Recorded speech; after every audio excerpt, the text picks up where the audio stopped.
Assalamualaikum, alhamdulillahirrahmanirrahim. Hari ini kita di mana, Fir? Kebun teh. Kebun teh ya kan? Di Bukit Kunir. Kunir di mana? Di Lawang. Di Lawang. Nah, mungkin Di kebun teman-teman teh. penasaran tentang vlognya kita kok bisa sampai sini, nanti teman-teman tonton videonya saja ya. Ini segmen sendiri teman-teman. Kita mau menanya, aku sih lebihnya mau nanya sama dia. Pertanyaan pertama aku pengen nanya kepada Vira ini teman-teman, karena kita ini masih tergolong pernikahan yang baru seperti itu. Mungkin teman-teman penasaran gitu ya, apa sih yang dikeluhkan, suka dukanya ketika udah di pernikahan, dan ketika udah seorang perempuan itu selama ini yang dipikirkan tentang laki-laki itu apa gitu ya, yang kemudian setelah menikah, oh ternyata laki-laki tuh kayak gini. Nah, ada juga suka dukanya, bagaimana kemudian pernikahan, nah gimana. Mungkin yang dia bertanya adalah tentang laki, menurutmu setelah 4 bulan ini mengenalku. Pertanyaan yang pertama. Yang kedua, suka dukanya selama 4 bulan ini. Laki ya? Oh begini ternyata. Gimana Bu? Kalau perempuan kan cenderungnya ke perasaan. Banyak kekhawatiran, terus kayak lebih ke overthinking gitu. Kayaknya hampir tiap hari kalau kita nggak disibukkan dengan yang lain itu, mungkin overthinking itu bisa masuk aja di kepala gitu, tiba-tiba ada pikiran ini dan itu gitu. Tapi laki-laki itu enggak gitu. Enggak, maksudnya tidak menstandarkan kepada perasaan gitu. Jadi logis aja gitu. Oh, yang ada di depan mata itu diterjang aja gitu. Contoh ketika beli barang. Iya, kalau beli barang, kalau Mas itu kan pengennya apa, lihat barangnya bagus apa enggak itu kan ngelihat di YouTube. Kalau nggak gitu lihat apa reviewnya gitu kan. Ya benar sih, sama apa yang kita lakukan juga gitu. Cewek sebagai cewek. Nah, gitu. Cuman kalau aku pribadi itu mikirnya kayak mahal barangnya. Barangnya mahal. Terus apa butuh nggak ya? Butuh banget nggak ya? Harus beli banget nggak ya? Terus kebutuhan yang lain gimana ya gitu. Kalau cowok mah beli aja. Lihat harganya, oh oke, kayaknya bisa deh beli. Oh beli aja gitu. Kalau di kemudian kayak toko-toko offline gitu. Kalau toko offline, kalau cewek itu mungkin perintilannya yang diperhatikan, jadi warnanya, terus lecet atau enggaknya itu ditelitiin. Misalkan nih beli topi. Kita lihat tuh dari ujung ke ujung, diputer ini serabutnya ada ininya, jelek gak jadi, milih yang lebih bagus. Kalau aku sih gitu ya. Kalau cowok kemarin kayak beli sandal deh, beli sandal, Mas ini ada buluknya, jangan beli, terus gak apa-apa tinggal ini doang, beli. Ya, gimana? Yang penting ada kebutuhan, yang penting udah gitu ya, simple sih laki-laki itu. Estetika nih, kayak tapi kesama kayak harga ya ketika kita bilang ini mahal Mas, ya apa? Wis beli aja. Gitu ya laki-laki gitu ya, nggak mikir ini apa-apa, ini bisa apa enggak gitu ya. Beli aja. Beli aja gitu. Ya, kita simple kan gitu ya. Dulu. Ini butuh banget apa enggak? Terus kalau butuh banget ya beli. Tapi lihat harganya yang ya middle, tengah-tengah gitu. Ada yang murah, ada yang mahal. Ada yang tengah-tengah. Nah, kita cari yang tengah-tengah gitu. Kalau cowok yang nyarinya yang bagus gitu. Ya emang benar sih. Cuman ya ini ada yang lebih murah, kenapa yang mahal gitu. Mahal gitu ya. Oke. Kalau ini Fir, kalau aku tanya kepada kamu, what do you think about me? Jangan dibilang dekat. Kita masukin aja guys. Apa yang menurutmu, kamu berekspektasi apa kepadaku, tapi ketika udah nikah nih bagaimana seperti itu? Mungkin tidak semuanya itu, misalkan kalau orang nikah itu kan mungkin ada yang memikirkan kayak cimit gitu ya, romantis terus gitu tiap harinya. Tapi ternyata tidak seperti itu terus gitu. Ada juga ujiannya, lika-likunya itu pasti ada gitu. Dan nggak bisa, maksudnya kita pengen berdua terus gitu juga nggak bisa terus gitu. Maksudnya itu Anda kayaknya.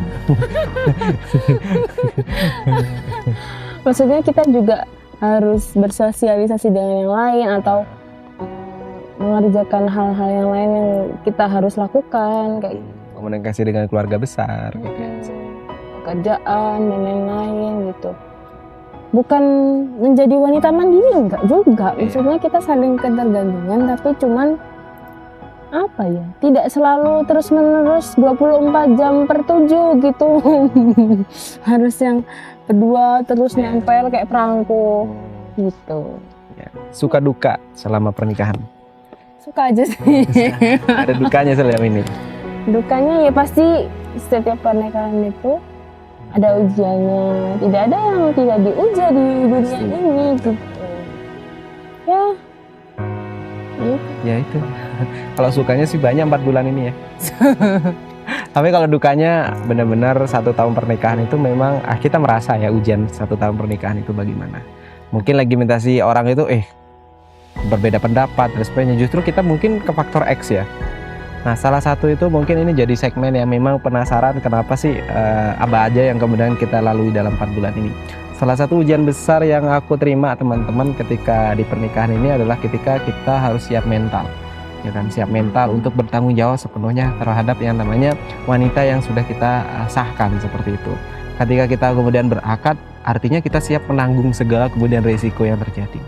Nah, contoh kasus dalam hal kemudian banyaknya duka di dalam 4 bulan ini, salah satunya adalah kita kemarin aku ada urusan pekerjaan teman-teman, urusan pekerjaan keluar kota. Lalu kemudian karena ada hal-hal yang lain, karena aku juga harus ini ya, partnerku kerjaku ini perempuan seperti itu. Jadi dalam hal kemudian kita berdua perjalanan itu kan tidak boleh ya, gitu ya. Makanya aku harus ada temennya, ada mahromnya. Akhirnya aku pilih ya ini istriku sendiri seperti itu. Dalam kemudian dalam perjalanan itu ya dalam qadarullah ya teman-teman, kita kecelakaan di tol waktu itu. Di mana itu? Perbatasan Madiun Ngawi. Ya, Nganjuk atuh. Ngawi Nganjuk. Ya, Nganjuk sama Madiun seperti itu. Nah, kita kecelakaan. Akhirnya disitulah kemudian Vira ini kita bertiga ya kan. Yang paling parah kondisi ini tuh adalah Elvira sampai tidak sadarkan diri. Itu lama sih teman-teman. Bahkan sadarnya itu hanya beberapa menit, tidurnya beberapa jam-jam di situ. Nah, di titik itu mungkin Allah itu menguji seberapa besar sih perasaan kita terhadap pasangan kita. Ya. Nah, itu banyak sih hal-hal yang ketika 2 bulan pertama pernikahan gitu ya langsung diuji seperti itu kayak gak bisa tahan teman-teman perasaan ini. Kita melihat orang yang kita sayang, baru kita sayang seperti itu, lalu kemudian tergeletak tak berdaya seperti itu kan membuat, apalagi itu juga kondisinya kecelakaan ya, aku juga yang nyetir seperti itu. Jadi ada perasaan bersalah, ada hal dan sebagainya, aneh dan sebagainya, itu panjang sih di situ. Nah akhirnya melihat dengan kondisi yang seperti itu, melihat lagi kembali ini apa sih sebenarnya tujuan pemberian dari ujian ini seperti itu. Akhirnya kembali lagi tidak boleh nih menyalahkan sendiri, karena kenapa? Karena juga kamu yang tidak berdaya waktu itu ya butuh aku juga. Akhirnya dengan kondisiku aku juga luka juga teman-teman waktu itu. Jadi aku tuh luka pendarahan di kepala seperti itu, dan darahnya itu luar biasa banyak ya, sampai mandi darah dan seperti itu. Dan dia itu luka di bagian sini ya kan, sampai ada gejala kemudian yang namanya patah rahang gitu, di situ. Dan ada banyak serpihan mobil yang ada di wajah. Akhirnya kaca ya, gitu, serpihan lah gitu. Akhirnya waktu dalam kondisi tertekan mental dan sebagainya itu butuh support keluarga di sini yang paling penting. Akhirnya banyak keluarga-keluarga yang sangat membantu kita waktu itu. Dan alhamdulillahnya dalam kondisi aku juga dalam hal pasien seperti itu, aku masih bisa berpikir jernih untuk mengambil keputusan seperti itu. Karena ini juga aku berpikir, wah ini tanggung jawabku nih, Elvira ini adalah tanggung jawabku. Aku harus kemudian benar-benar bisa membuktikan kalau ini adalah tanggung jawabku ya kan. Dan ada statement yang bilang teman ya kan, Mas Ansori kalau teman-teman tahu, dia bilang nggak apa-apa gitu. Ini kan membuktikan bahwa ternyata kamu benar-benar sayang sama Elvira gitu. Bilang gitu. Iya gitu maksudnya itu gitu ya.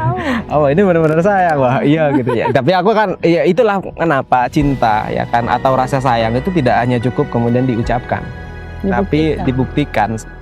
ya itu menurutku ya itu adalah salah satu pembuktianku. Meskipun itu nggak ada niatan seperti itu ya, tapi ya memang benar-benar murni ini adalah tanggung jawabku, ini adalah hal-hal yang memang harus aku lakukan terhadap apa sebagai yang namanya suami. Akhirnya beberapa keputusan pengambilan sampai kemudian Elvira itu operasi dan sebagainya itu aku yang mengambil keputusan, hingga kemudian aku ya akhirnya dioperasi juga gitu ya. Kita kan sempat rujuk ya ke Malang, waktu itu. Akhirnya di Malang kita rawat inap ya kan, opname di sana seperti itu. Aku juga opname menemani, dan itu hampir sekitar seminggu. Dia nggak inget kondisinya bagaimana dan sebagainya. Hal-hal banyak hikmah ternyata ketika kita bilang duka ya, ternyata nggak sepenuhnya sedih terus, banyak hikmah di balik sana. Contohnya kita ketemu orang tua ya kan, ketemu kedua orang tua aku bahkan nginep juga di rumah sakit gitu ya. Jauh-jauh ya kan, tambah malah deket di situ. Itu membuktikan kayak benar-benar Vira itu benar-benar disayang sama orang tuaku. Begitu juga kemudian orang tuanya dia. Nggak langsung nih kalau aku kebayang gimana ya gue yang ngasih apa kayak ini anaknya dicederain gitu ya, luka, aduh dimaki-maki, gimana ini ketemu. Ternyata itu cuma statement prasangka kita yang buruk. Ketika ketemu ternyata orang tua itu juga sangat-sangat support sih. Di situ ya membangun mental banget di situ, support dan sebagainya. Akhirnya kita mengetahui hikmah di balik semuanya. Ternyata memang benar-benar ya kita keluarga gitu ya di situ. Itu ternyata duka itu banyak hikmah yang kemudian bisa kita ambil di situ. Jadi duka itu bukan berarti kita sedih atau apa ya, tapi gimana cara kita mengambil sudut pandang ini, kita pengen next level gitu ya. Ini kita bisa bisa naik lagi. Ada tuh orang tuh bilang, gimana ya nanti kalau kamu pakai mobil lagi, apakah kamu trauma? Ya karena situ. Trauma itu adalah artinya kita memberikan suatu yang namanya pikiran kita dalam otak kita, membiarkan akhirnya kita terpikir itu. Kalau kita tahu terkait tentang yang namanya, ini adalah takdir Allah, ini adalah sesuatu yang memang perjalanan yang harus kita ambil, pelajarannya itu apa. Bahkan bisa jadi habis ini ya bisa lebih baik lagi. Dengan apa? Bisa ngedrive gitu. Nah itu sih hal-hal yang memang kalau dibilang trauma sih enggak sih. Karena kenapa ya? Karena memang kita tahu esensi dari ujian ini adalah apa ya, kembali lagi Allah itu menguji kita buat apa? Buat kemudian yang namanya bisa kita lebih dewasa lagi, bisa kita lebih mengambil banyak pelajaran, dan kita bisa lebih next level lagi.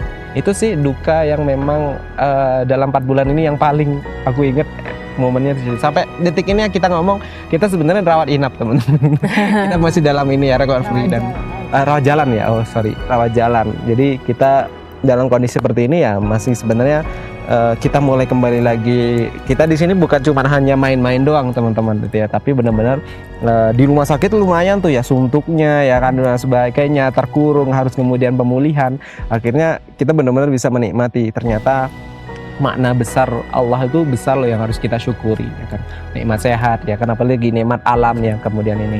Bukan berarti kita mau gaya-gayaan ya, memberikan apa dan sebagainya, tapi ya benar-benar hari ini ya kita pengen membagi juga hal ini kepada teman-teman di situ, bahwasanya dalam hal kemudian pernikahan ini juga nasihat ya dalam dunia pernikahan. Meskipun aku nggak pantas ya ini 4 bulan pertama langsung ngasih nasihat, tapi yakinlah gitu di situ kalau memang teman-teman mendapati pernikahan ujian awal-awal itu seberat apapun hadapi. Di situ hadapi aja, terjang hadapi aja gitu ya. Ya kalau mau sedih nangis aja gitu ya. Selama kan ada pasangan yang bisa kita kasih curahan gitu ya.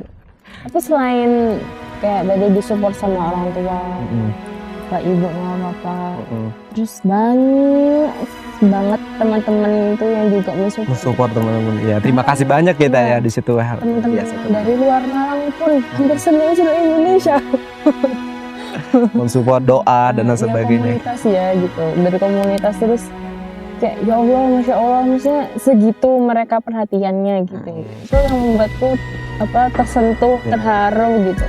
Terus bahkan kemarin itu sempat ini muncul kan aku sekali di konten Instagram gitu. Itu beberapa itu ada yang komen kayak, oh masya Allah Mbak Ek, seneng banget finally lihat konten lagi di Instagram gitu kayak. Terus ada yang komen gitu, semoga sehat selalu ya gitu, dari mana-mana.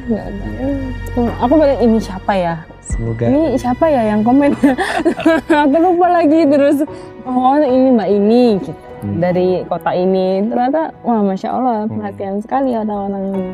Ternyata sebegitunya kita masih punya hal lain yang apa ya, mensupport lain yang kita. mensupport kita. Kita tahu ketika di balik duka itu ya gitu ya. Teman itu membantu, teman itu juga memberikan solusi, teman itu memberikan dorongan, motivasi, support dan lain sebagainya. Di tengah-tengah apa ya, meskipun di tengah-tengah kehidupan itu ada ujian pasti ya yang membuat kita kok gini ya Allah gini banget, berat banget gitu. Orang ini kenapa ya kayak gini, ternyata masih ada lebih banyak lebih banyak orang-orang itu yang masih menyayangi kita, masih apa ya, mau Care lah ya. care sama kita gitu. Terus kenapa kita mikirin hal-hal yang misalkan satu orang ini gitu, satu orang atau dua orang atau beberapa orang yang tidak suka sama kita atau punya masalah dan lain sebagainya, ujian-ujian itu Suka atau tidak itu kan wajar. Kita sempat juga ada masalah keluarga gitu ya. Mungkin di aku ya teman-teman, masalah keluarga itu di aku gitu. Itu kayak memang ya kita coba mengambil apa sih sisi hikmah yang bisa kita ambil. Itu sih kedewasaan yang harus kita ambil ya. Kita jangan memperbesar masalah yang memang harusnya ya tidak perlu kita perbesar-besar. Pada hakikatnya semuanya akan baik-baik saja. Kita terima kasih banyak ya buat teman-teman mungkin yang dulu pernah ketika di fase kita lagi di rumah sakit ada yang banyak menjenguk ya kan. Gitu. Aku nggak bisa mengingat satu persatu siapa aja yang menjenguk gitu ya, karena wah itu tiap hari itu bukan ini ya, malah sibuk menjenguk ya. Mesti ini ada beberapa hal yang berbeda pendapat, kunjungan kok lagi konsen sakit, tapi kita mengambil hikmah. Terima kasih banyak, itu adalah bentuk care teman-teman ya kan, situ kekhawatiran itu yang sangat luar biasa. Nah tinggal nih next levelnya gimana cara kita bangkit kembali lagi, gimana cara kita beraktivitas normal lagi, memberikan manfaat bagi orang lain, seperti itu sih. Ya, duka yang menurutku itu bukan duka sih, itu pembelajaran mahal buat awal-awal pernikahan kita. Itu kayak Allah itu baik banget ya, misalnya dengan kondisi seperti itu kita bisa diberikan kesempatan untuk beribadah lagi gitu, kayak masya Allah gitu, baik banget. Hari. Nah itu sih berkaitan tentang duka. Kalau sukanya sih banyak hal yang memang ya teman-teman akan merasakan mungkin di fase itu ya, dari situ. Ketika dulu ruang menyendiri itu hanya kita, sekarang ruang menyendiri kita itu bukan menyendiri lagi tapi berdua gitu. Berbagi rasa dan sebagainya. Jadi kalau ada apa-apa atau suntuk kita bisa cerita. Kalau dulu kan pribadi sih itu kan lebih diem ya, jadi ya udah ada di pikiran aja sendiri gitu. Kalau sekarang kan bisa berbagi gimana ya caranya mengatasi ini dan itu gitu. Jadi ya seenggaknya ada yang bisa kita curhatin gitu. Benar gitu ya. Tergantung juga kita kembali lagi pada tujuan kita nikah itu apa ya. Kita itu apa seperti itu. Kalau kita dapat ujian nih, tujuan nih apa nih ya. Kalau kita udah lewat model lain ya, kembali lagi nih model yang sebenarnya kita sepakati dalam visi misi pernikahan itu. Ya kayak kita ini ya kan, ya kenapa sih jalan-jalan ya kan, ya adalah sesuatu yang memang kita sepakatin gitu ya, pengennya kita ini kayak gini nih nikah dan nanti itu sebagainya. Ya itu tergantung dari pasangan. Perspektif dari setiap keluarga itu berbeda-beda. Ada yang dia pengen up di sosmed, ada yang kemudian enggak, ada yang sangat privasi, jadi ya berbeda-beda. Itu perbedaan itu yang justru memberikan variasi yang menarik dalam hal dunia pernikahan. Nah seperti itu suka duka pernikahan, dan itu thank you banget bagi teman-teman yang mendengarkan gitu ya. Mungkin itu ya singkat penjelasan kita kenapa kita setelah pernikahan itu tidak muncul di sosmed dan lain sebagainya, itu banyak gitu. Jadi ya gitu lah. But thank you banget, jangan lupa tetap selalu bahagia dan beriman sama Allah.